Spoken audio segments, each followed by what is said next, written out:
निष्ठावान, प्रामाणिक आणि कामाचा माणूस अशी त्यांची ओळख आहे. काम करताना, मदत करताना समोरचा कोणत्या जाती धर्माचा, कोणत्या पक्षाचा आहे हे त्यांनी कधीच पाहिलं नाही. लोकांसाठी खिसा रिकामा करताना कधीच हात आखडता घेतला नाही. स्वतःच्या कुटुंबापेक्षा गरजू लोकांची त्यांना जास्त काळजी असते. लोकांची वैयक्तिक कामं, सार्वजनिक प्रश्नावर प्रसंगी रस्त्यावर उतरून प्रश्न मार्गी लावलेत. कामाच्या जीवावरच लोकांना ते आपल्या कुटुंबातील सदस्य वाटतात. जनसेवक म्हणून ओळख निर्माण होताना त्यांना अनेक त्याग करावे लागलेत. त्यांच्याबद्दल लिहावं, बोलावं तितकं कमीच आहे. होय, मी बोलतोय ते कट्टर निष्ठावान शिवसैनिक असणारे व उद्धव बाळासाहेब ठाकरे पक्षाचे उपजिल्हाप्रमुख सुरेश पवार यांच्याबद्दलच. या जनसेवकाच्या पत्नी वैशाली पवार यांना जिल्हा परिषदेत पाठवण्याचा निर्धार येवलूज मतदारसंघातील शिवसैनिकासह जनतेने केला आहे. निष्ठा ही रक्तातच असावी लागते. याचं उत्तम उदाहरण म्हणजे सातार्डे तालुका पन्हाळा येथील शिवसैनिक सुरेश पवार होय.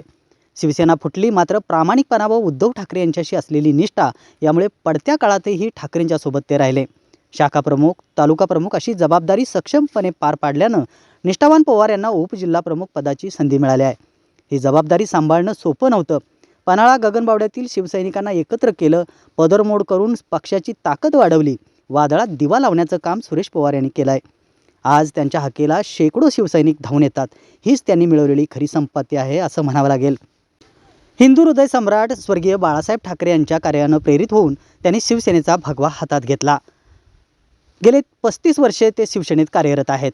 80% समाजकारण आणि 20% राजकारण हा शिवसेनेचा अजेंडा पवार यांनी कृतीतून राबवला आहे. गावात शिवसेनेची शाखा काढून आपलं आयुष्य समाजसेवेसाठी अर्पण केलं. लोकांच्या वैयक्तिक कामाबरोबर परिसरातील सार्वजनिक प्रश्नावर त्याने आवाज उठवला आहे. घराघरात सुरेश पवार यांच्या कार्याची चर्चा केली जाते. धनशक्ती विरोधात जनशक्ती अशी लढाई लढवण्यासाठी त्यांना संधी देणं अपेक्षित आहे. पुलाचं बांधकाम, सिंगल फेज भार नियमन, शेतकऱ्यांच्या उसाला भाव, जनावरांना लाळ खुरकत आजाराबद्दल पशुवैद्यकीय आरोग्य अधिकाऱ्यांना निवेदन देऊन त्याची दखल घेण्यास भाग पाडलं. गावामध्ये KMT बस सुरू करण्यासाठी महापौर व परिवहन सभापती यांना निवेदन देऊन तत्परता दाखवली. गावातील तळ्याचे सुशोभीकरणासाठी ते प्रयत्नशील आहेत. पदाचा सदुपयोग करत कोल्हापूर-कळे मुख्य रस्त्याच्या चुकीच्या कामासाठी आंदोलन केलं. त्यामुळे आज चांगल्या दर्जाचा रस्ता लोकांना उपलब्ध झाला आहे. स्मार्ट मीटर ग्राहकांच्या माथी मारू नये यासाठीही त्यांनी आवाज उठवला आहे. ते गावातील श्री हनुमान सेवा संस्थेचे चेअरमन आहेत. त्यांनी प्रतिकूल परिस्थितीतून जनता सेवा बाजार उभारून लोकांना सेवा देण्याचं कार्य केलं आहे. गावासह परिसरातील विविध धार्मिक कार्यक्रमास ते मदत करीत असतात. राष्ट्रीय दिन कार्यक्रमामध्ये त्यांचा सहभाग असतो. गोरगरीब मुलांना शैक्षणिक साहित्य, क्रिकेट व अन्य स्पर्धेतील विजेत्यांना तसेच शालेय मुलांना ट्रॉफी स्वरूपात मदत करीत असतात. अपंग, निराधार, विधवा यांना शासकीय योजनांचा लाभ मिळवून देण्यात ते प्रयत्नशील असतात. दरवर्षी स्वतःचा वाढदिवस अनाथालय व वृद्धाश्रमात साजरा करून त्यांना आर्थिक मदत करीत असतात. त्यांच्या वाढदिवसादिवशी रक्तदान शिबिराचं आयोजन करून रक्तमित्र बनण्याचा त्यांनी संकल्प पूर्ण केला आहे. त्यांना त्यांच्या कार्यासाठी एकत्रित कुटुंबाचं बहुमूल्य सहकार्य लाभलं आहे. त्यांच्या विविध अंगी केलेल्या कामाची दखल घेऊन पश्चिम पन्हाळा ग्रामीण पत्रकार संघाच्या वतीनं आदर्श युवा व्यावसायिक पुरस्कारानं त्यांना गौरवलं आहे.